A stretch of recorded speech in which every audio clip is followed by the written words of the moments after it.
Hey everybody, welcome back to my channel. This is Abby with Abby Reviews. This is going to be my review and recap for Ready to Love, Season 4, Episode 11.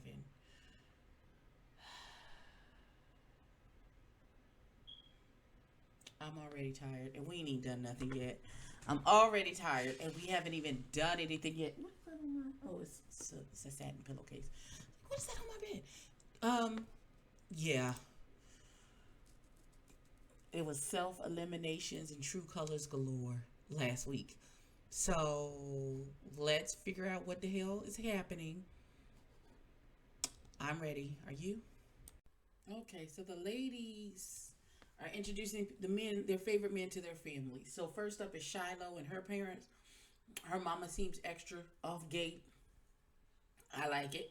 And then we got Keisha, Aisha. Aisha and her mama and her brother came from New York to meet this man, Dante.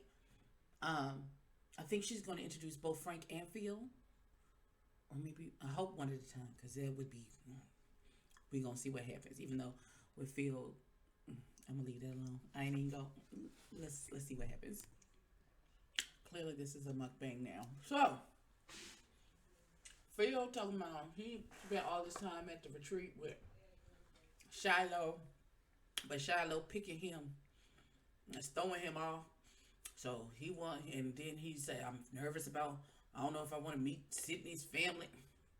I don't know what you want to do everything."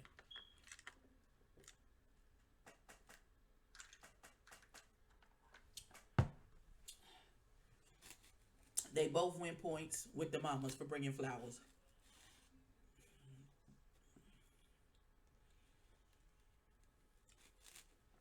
Can I just say, I am thrown off by the fact that Sydney's parents called their pets her siblings.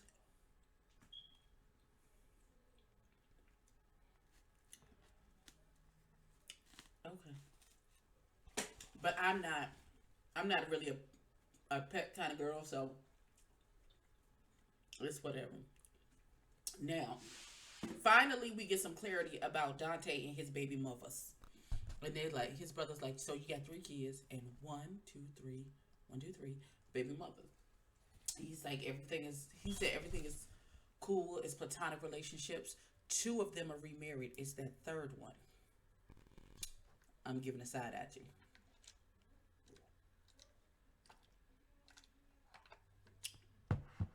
But we'll see. We will absolutely see. But I'm glad they addressed the fact. And Dante said himself, three children with three baby mothers. To some people, that's a red flag. And to other people, that's your experience. That's your history. That's the life that you lived before you got to them. So, cute. We'll see what happens. Not the mama, not Sydney mama, like, do you got a savings account? How much is in it? I don't want my daughter to be unhappy. And I don't want her to be broke or trying to uplift some man. So, what you got going on? Because I'm her mother, and that's my kid. As you should, mama. Next up is Mumine and Frank. Mumine, very traditional African daddy, uncle, sister. I did not know that Frank was African, and because Mumine daddy was like, where your people from? Where you from? He was like, I'm the first of my family to be born in America. He said, my name is Frank, but I am also called, and then he called his African name. I said, Frank, you better break it down. Come on, Frank. Come on, Frank. And then Frank was very honest with Mumi's dad and was like, there is one other woman that I am considering in this process. When his daddy was like, so is my don't he was like, don't waste my daughter's time. If this is not what you want, do not waste my daughter's time. Cause her time is precious, my nigga. I said, you better say that shit, daddy. But Frank says he's got to meet Sydney's family to give it a fair chance and all that good stuff. So I guess maybe that's what's happening next. We will see. All right, so I guess this is what's been causing all the drama this week. So, um, Tommy, Phil, Shiloh. So Shiloh gave Phil the pick me, love me, choose me speech at the retreat. Phil never said, baby, it's you. You're the one I want. You're the one I need. You're the only one I see. Oh, baby, baby, it's you. He say none of that. He say none of that. So what he did was give her a hug and a kiss. And in her euphoria and giddiness at the retreat of taking this leap out on the love ledge to say, choose me, pick me, love me, she made an assumption that that means that he was choosing her. Now the love cloud tended to dissipate on the way home, as it does. And Dawta was like, wait a minute, this nigga didn't really say, I choose you. You the one. You're the one that I think about all day. Your love is my love. My love is... Okay, he didn't say none of that. So Dawta was like, okay, well, maybe let me have a conversation with this nigga. So they at the bar, drinking. She was like, oh no, you're going to tell me whether or not you pick me or not, whether we're it for each other. Ain't going to be no continuing the process to see what other, between me and what other connection. No, nigga, you need to tell me if you pick me. Phil is like, I still have other connections. I haven't. His non-saying is, no, I don't choose you. Let's be real. Let's be real. His non-verbal was very verbal. No answer is also an answer, darling. It ain't you, baby. It's not. And even if it was going to be you pushing it with him, I think automatically triggered for him to step back. He's one of those. He's a runner. He's a track star. He's one of those.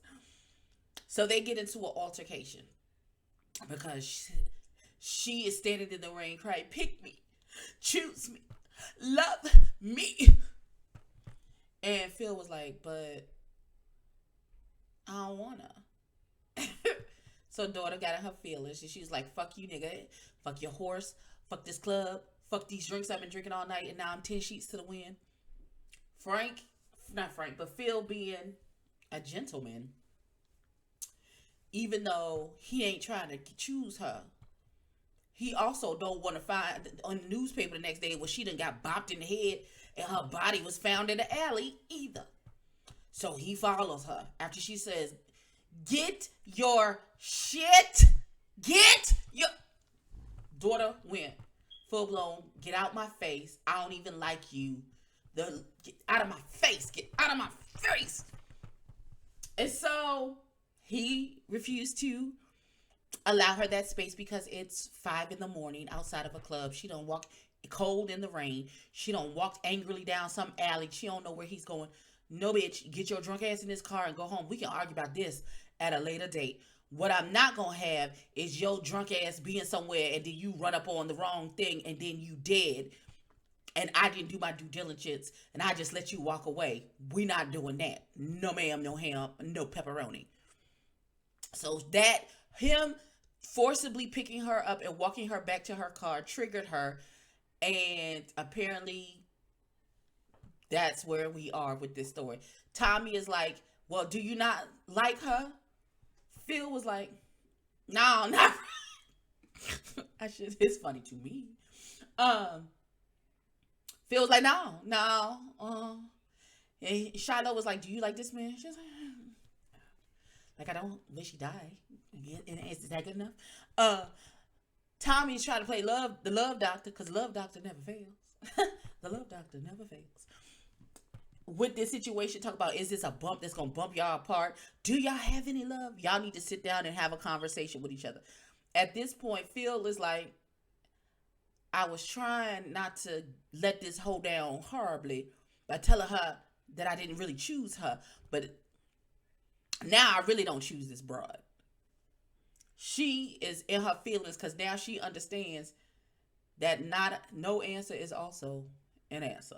So I don't know. They're gonna come back and talk about it again. I guess maybe at the end of the episode.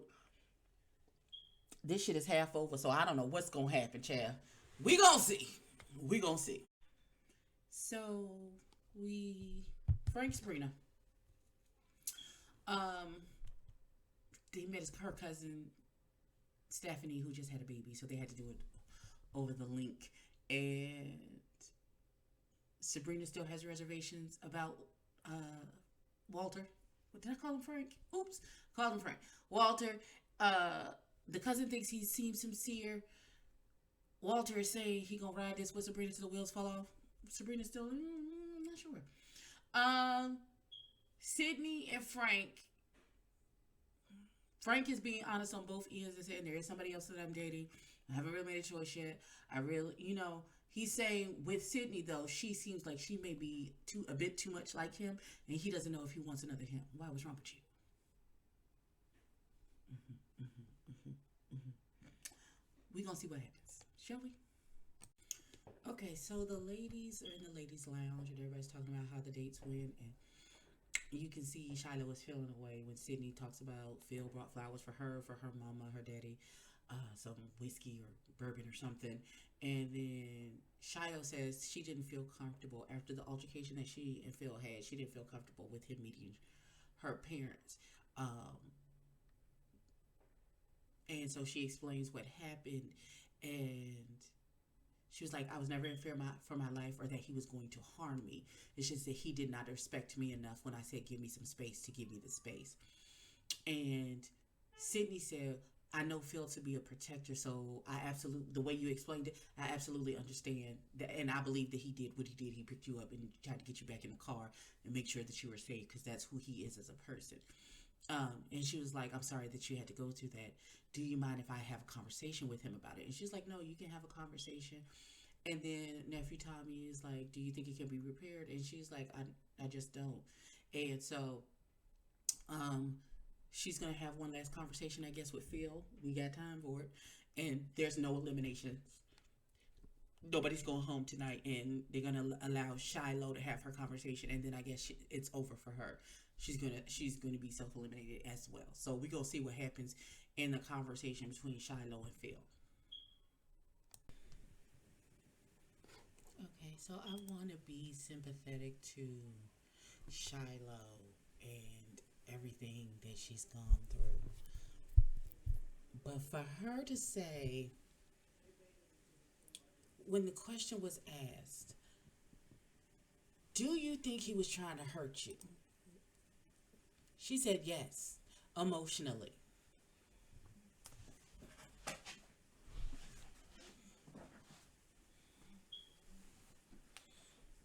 We didn't ask you if you got your feelings hurt, sweetheart. We knew your feelings were hurt. We asked you if you thought he was trying to hurt you. So by not giving you the answer that you wanted, and in a sense, which I don't think he should have done either, but to try and um, have the least amount of conflict by not um, stating, yes, it's you, you're the one, because he wasn't sure yet if you're the one, because he still has strong connections with other people. And because he didn't reciprocate the I choose you, pick me, love me, choose me, means he was trying to hurt you. You are deeply into your feelings, and and completely irrational, and I'm going to let you have that. Um, she self eliminated after she and him had a conversation. He said his answer is what I thought it was going to be. It's 4 in the morning. It's raining. It's dark outside. You angrily walks off down some dark alley that we don't know who's in the alley. I'm trying to keep you alive, daughter. And even though you're angry with me right now, you will get. I would rather you live long enough to get over being angry with me than you to have your space and run the fuck off and run into some shit that your ass can't cash and end up dead somewhere.